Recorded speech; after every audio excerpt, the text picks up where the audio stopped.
Shah, and I'm joined by Sister Rubina Ahmed. We're both from High Level Wellness, and we're also associates of Flowhesion Foundation. Today is another part of a series of conversations about good health and being physically active. And the videos are devoted particularly to our Asian women in the community. Please check according to your local doctor or medical advice in case you are not used to exercise. So first and foremost, Sister Rubina, thank you for joining us. Thank you, it's a pleasure. You're in the garden, which is beautiful. The weather is amazing. Can you tell me a little bit, just some practical advice, particularly because our Asian women are known to grow their own herbs. How can this be an exercise? Well, to be honest, a lot of us may not think of it as an exercise, but what it is, growing is very much part of our culture, and we've done it back home. And I think a lot of us are returning back to that way of lifestyle, and knowing there's so many health problems, a lot of us trying to maximize our garden space.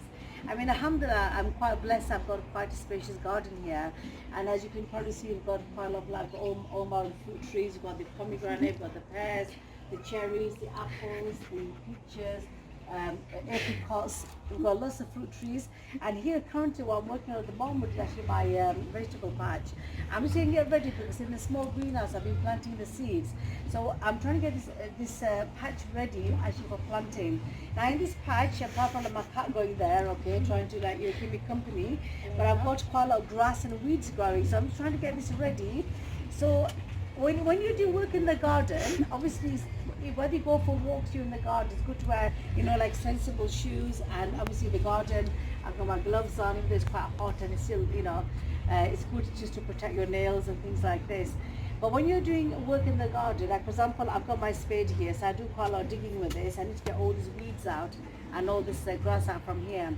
So for example, like when you're, for example, like you're digging, okay, you put so much force in from your legs, your thighs, I can feel in my lower back and in my arms. I remember I was doing digging with my daughter the other day. I said, Mama, I can't move. For 2 days she couldn't move her biceps, in the legs, in the arms, and the back and the head. It felt really, really stiff. So actually there's a lot. So when you're doing digging, so obviously when you're doing digging, make sure the posture is right. So when you're digging, make sure you bend your legs, bend your back very carefully. And actually it's quite a lot of exercise. So if I just do half an hour, if I just spend doing this area here, I actually will be out of breath and sweating. So if you don't want to do anything too strenuous like this, you can actually go around. Like I've got, as you can see, quite a lot of weeds down there. I can take out my weeds, or I need to paint my fence. I can really go around, paint it. So as you're moving your arm up and down, you're painting.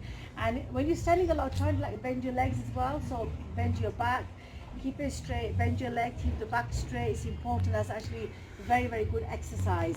And certainly gardening, when I do gardening, I'm extremely exhausted when I finish it.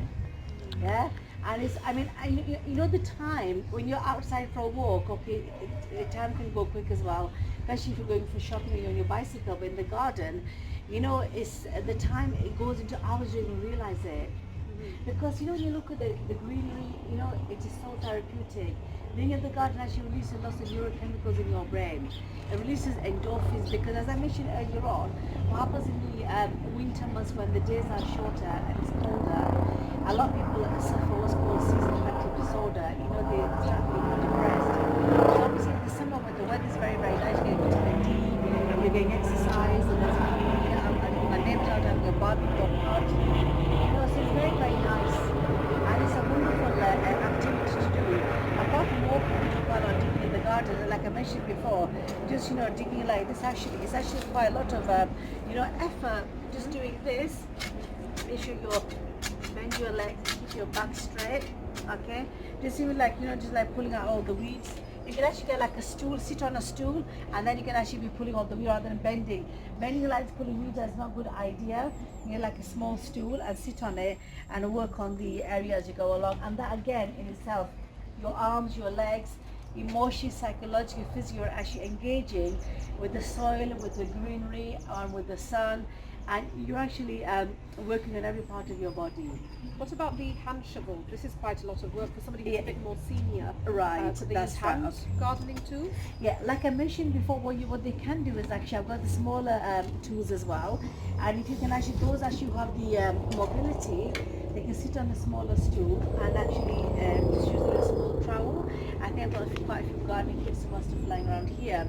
You use a smaller trowel actually to do, go around the edges, and they do that, which is obviously, whatever they can actually manage. It depends obviously on your mobility, physically, can you stand, can you bend, can you sit, and how much energy you have. Can you maybe come off for about 5-10 minutes? I think there are some challenges in your health where you can't rather come out and thinking, my God, it's a big task.